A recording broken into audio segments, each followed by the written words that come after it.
Holy shit, no fucking way. This is a bald eagle? No way. Oh my god, a dead bald eagle. That is crazy. Oh my god. Never seen a bald eagle up close. Wow. I guess I take it, right? I mean, I don't want to leave it here. Is this illegal to even have a dead bald eagle? I don't want to be caught with this, but this is cool. All right, well, I'm taking it because how often do you find a bald eagle? This is wild. Good find, skunk. That's crazy. For anybody wondering, eagles are federally protected birds, so make sure you call this in. If you ever find a dead eagle, make sure you call it in. Call my favorite people, the DNR. They're on their way. In the meantime, I'm gonna flay these fish, and then we're gonna wait, and then we'll get back on the stream and do a little bit more fishing. So what do you think happened to it? I don't know. Did you look it over pretty good? No, I have literally threw it in the back of the truck and I put it on the table. I have not even looked at it hardly at all. Right. Goodbye, eagle. Later, bro. All right. He said it probably died from either lead or from fighting. He said most of the time, this time of year, they die from lead because they eat all the fish off the bottom, and they die from mercury or lead poisoning because they eat too many suckers or fall fish. So he's going to call me back in a couple of days and I'll find out whatever it died from. So that's pretty cool. Everything is spiritual. Obadiah 1:3, the pride of thy heart hath deceived thee, thou that dwellest in the clefts of the rock, whose habitation is high, that saith in his heart, who shall bring me down to the ground? Verse 4, the point. Though thou exalt thyself as the eagle, and though thou set thy nest among the stars, thence will I bring thee down, saith the Lord Yahweh Shemel Shai. All right, Shalom. I want to give all the praise, honor, and glory to Yahweh Bahasham, Yahweh Shai Bahasham Rakak Kodash. Double honors to the apostles and elders of Great Millstone who taught me this truth. Shalom to the hopeful elect. I'm back with another quick lesson through the Holy Spirit, the Rakak Kodash. And as it is written, the eagle will fall. All right, and we'll come back to this article in a minute. I do want to get into this here. This is from fortune.com. The headline reads, it says, after almost 250 years as a symbol, the bald eagle is finally the official bird of the United States. All right, and we all been paying attention to this 250-year timeline, right? The average empire survives 250 years. Is America at death's door, right? We'll come back to that too. First play of the day of the year, and it is a double dose of the ball. Last night in Times Square, we welcomed in the new year, but we also kickstarted Disney's celebrations for the 250th birthday of this great country. Take a look. Overnight, as soon as the clock struck midnight, 3, 2, 1, Happy New Year! America celebrated a milestone, the 250th birthday of the United States. A celebration which will last all year, and Disney is also bringing the magic. Coming July 4th, 2026, a television event. It's never been done before. It's America's 250th birthday, and since no one throws a party like Disney, we've got a 24-hour non-stop live national celebration. Disney celebrates America 250. Mark your calendars and watch it all on ABC and Disney+. While millions of Americans look ahead to the July 4th festivities, the party got started early this morning. Happy birthday, America. Here's to the next 250. When, for the first time ever, a second surprise ball drop took place. A special ceremonial moment after midnight, officially welcoming in 2026 and the anniversary of our nation's founding. The Times Square ball turning red, white, and blue with a special America 250 design, rising over the illuminated numbers shining above the heart of New York City. Just the start of a party 250 years in the making.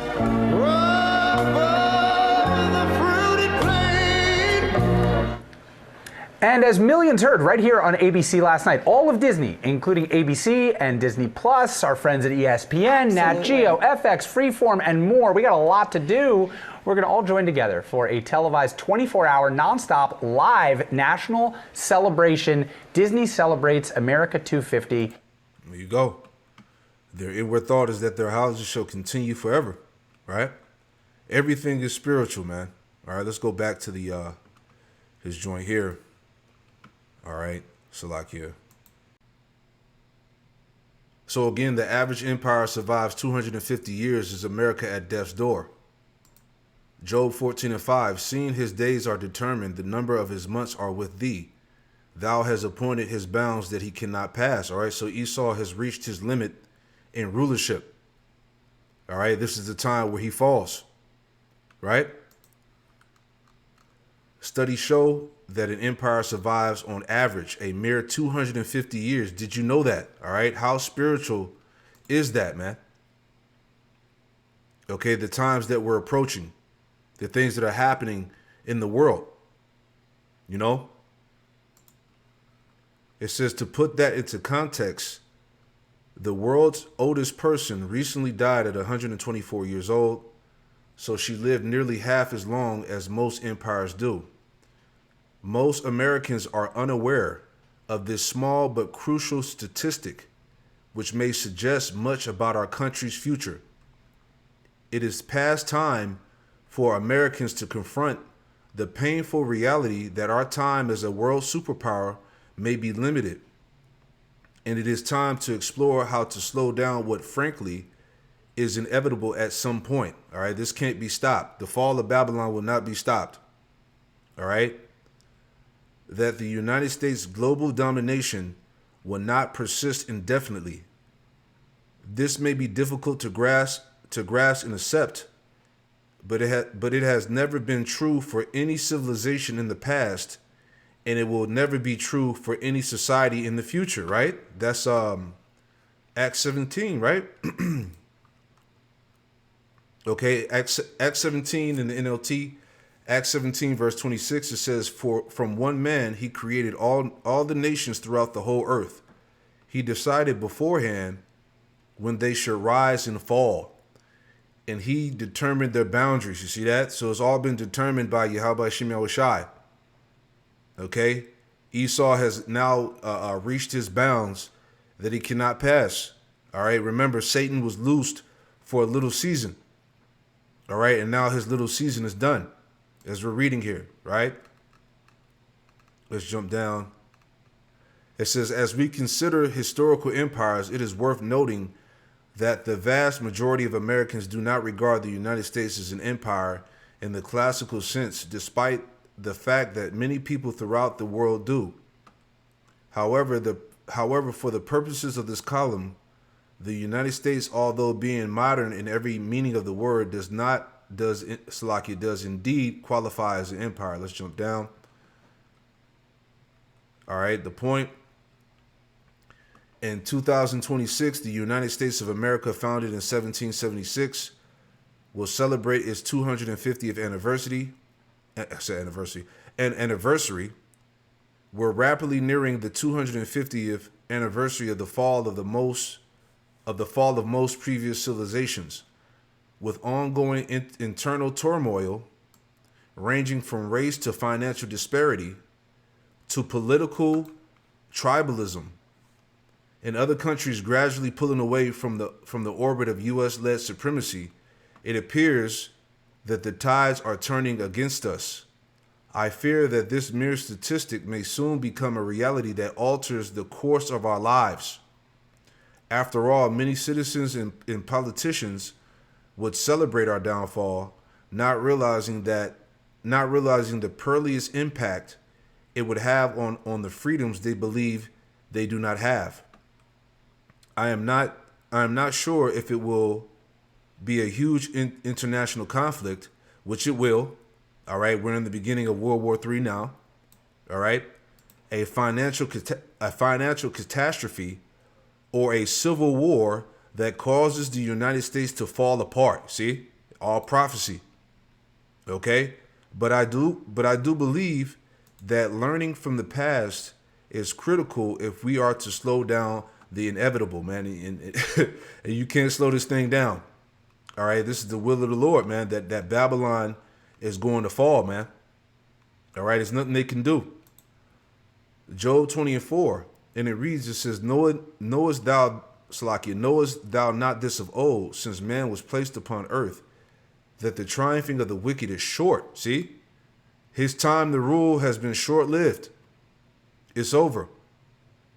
that the triumphing of the wicked is short, and the joy of the hypocrite but for a moment. Though his excellency mount to the heavens, and his head reaches unto the clouds, going into his pride and his arrogancy, yet he shall perish forever like his own dung. They which have seen him shall say, where is he? He shall fly away as a dream, and shall not be found. Yea, he shall be chased away as a vision of the night. The eye also which saw him shall see him no more, neither shall his place any more behold him. So this is the end, man. Okay, all the signs are there, right? Everything is spiritual, man. Okay, so a lot can happen in this year as we already been seeing unfolding, man.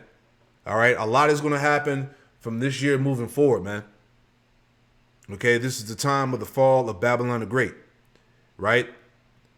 Going back to this article here, all right, BibleBoulevard.com, does the eagle, Salaki, does, quote, the eagle will fall have biblical meaning, right?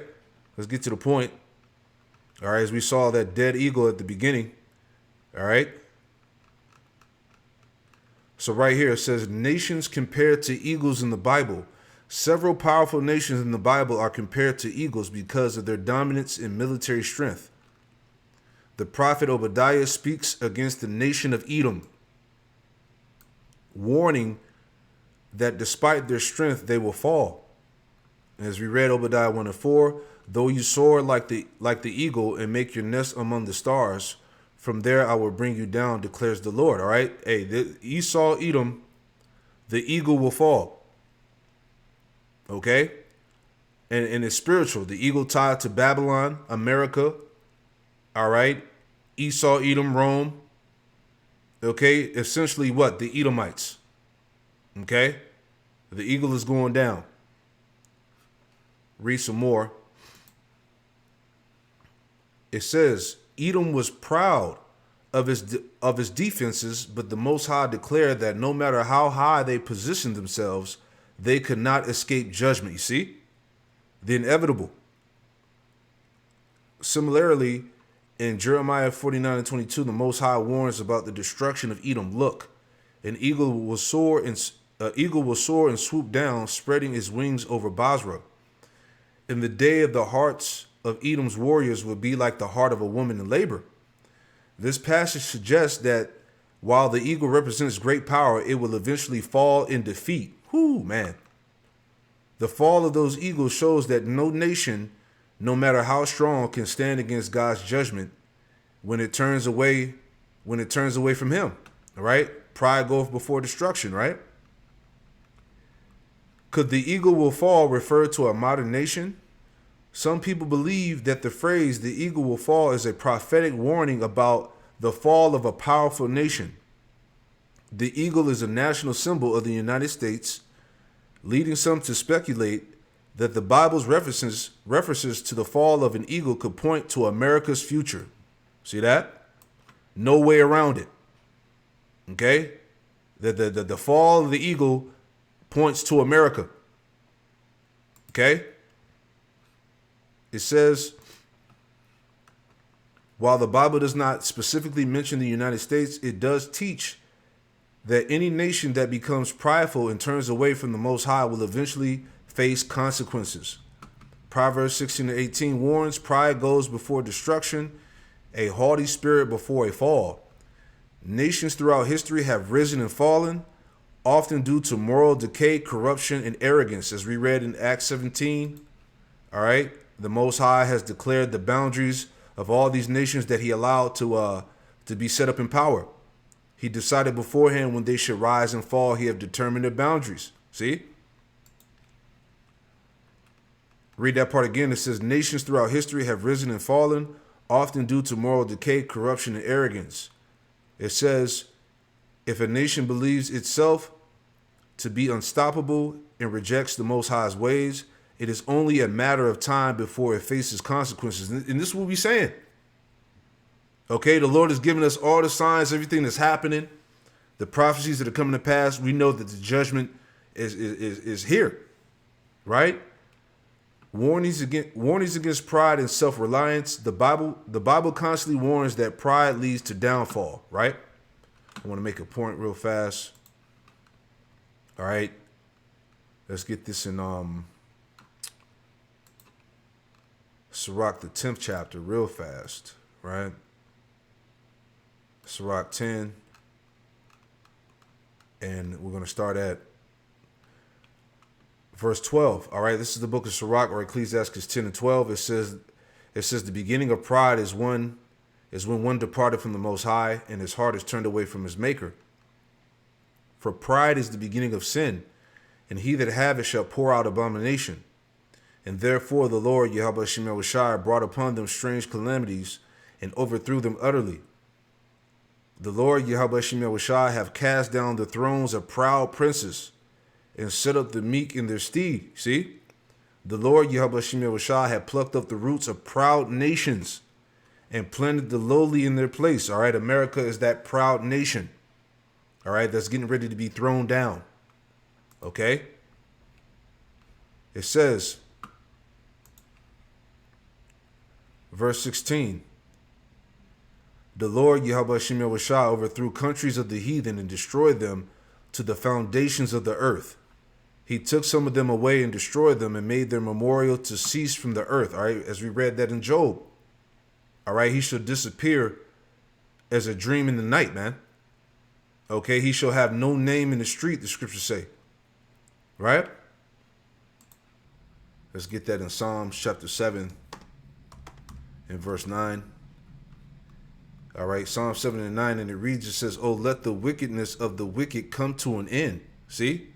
It's time, man. It's time for Babylon to go. Oh, let the wickedness of the wicked come to an end, but establish the just, for the righteous power trieth the hearts and reins. Right? This may be why America disappears from the end times. In exactly 2,000 years of recorded prophecy, one particular nation is missing. The most powerful empire in human history simply vanishes. But here's what will shock you most. 3 different explanations exist for America's disappearance. And by the end of this video, you'll understand what 99% of Christians miss. Theory 1. The sudden collapse of a superpower. The first theory is simple and terrifying. America collapses before the end times unfold. Let that sink in. The US may not be absent because it's spared. It may be absent because it no longer exists as a global power. If that sounds dramatic, consider this. Rome. For over 500 years, the unquestioned master of the known world. Roman citizens believed their empire would last forever. They called it Eternal Rome. Yet today, tourists pay 20 euros to walk through its ruins. Britain, an empire so vast that the sun never set on its territories. At its peak, it controlled 25% of the world's landmass and 23% of its population. Today, it struggles to maintain unity with Scotland and Northern Ireland. Here's what history teaches us about empires. They all follow the same pattern. They rise. This digital calendar, lightening my mental load, makes... Just let that pass. These damn commercials, man. They decline through the same predictable stages. Sound familiar? Theory 2. The Babylon Theory. Revelation chapter 18 describes a mysterious power called Babylon the Great. But here's what will send chills down your spine. Every single characteristic of this end times Babylon perfectly describes modern America. And he cried mightily with a loud voice, saying, Babylon the Great is fallen, and has become a dwelling place of demons, a prison for every foul spirit, and a cage for every unclean and hated bird. Now, most people assume this is referring to ancient Babylon in Iraq. But here's the problem with that interpretation. Ancient Babylon today is a collection of ruins in the Iraqi desert. It hasn't been a major city for over 1,000 years. It has no global economic influence, no cultural exports, no military power. But the Babylon of Revelation 18? Let me read you exactly how it's described, and I want you to tell me what modern nation this sounds like. For all the nations have drunk of the wine of the wrath of her fornication. The kings of the earth have committed fornication with her, and the merchants of the earth have become rich through the abundance of her luxury.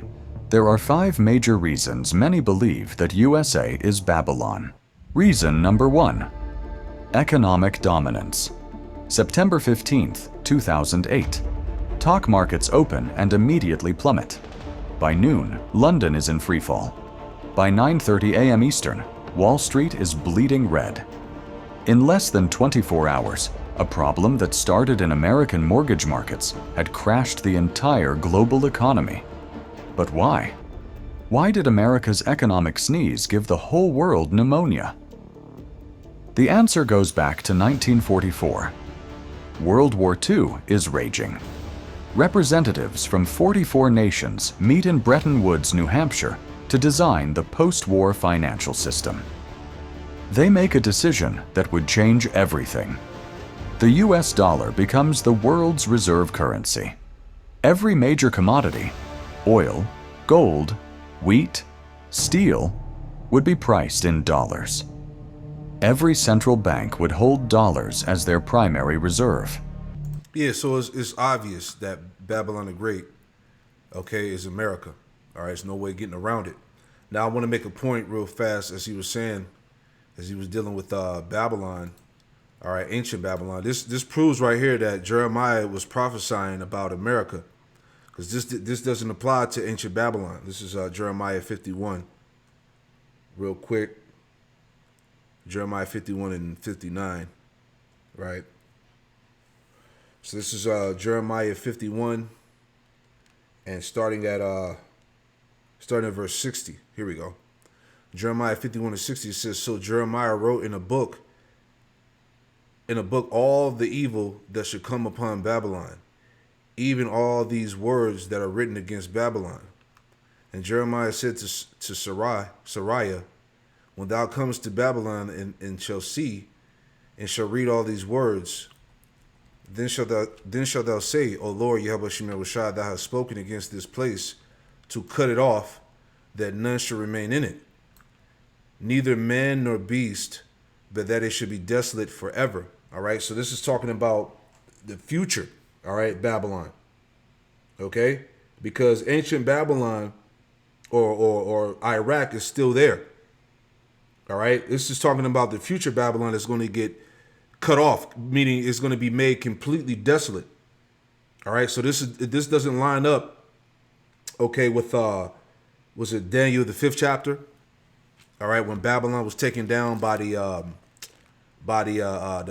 Persians and the Medes. Okay, this is talking about the future. You see that? Verse 63.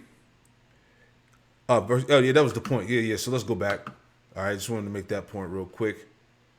All right, we'll play a little bit more. It's a 22-minute video. We'll watch a little more and wrap it up. What happened next transformed America into something the world had never seen before. Today, over 60% of global foreign exchange reserves are held in US dollars. When countries trade with each other, say Japan selling cars to Germany, they often use dollars. Build a website you love. All right, but it's just proven that America is that world influence, the chief of the nations, as the scriptures say, right? Each other, say Japan, never seen before. Today, over 60% of global foreign exchange reserves are held in US dollars. When countries trade with each other, say Japan selling cars to Germany, they often use dollars, even though America isn't involved in the transaction. The United States has achieved what ancient Babylon could only dream of: financial control over the entire world.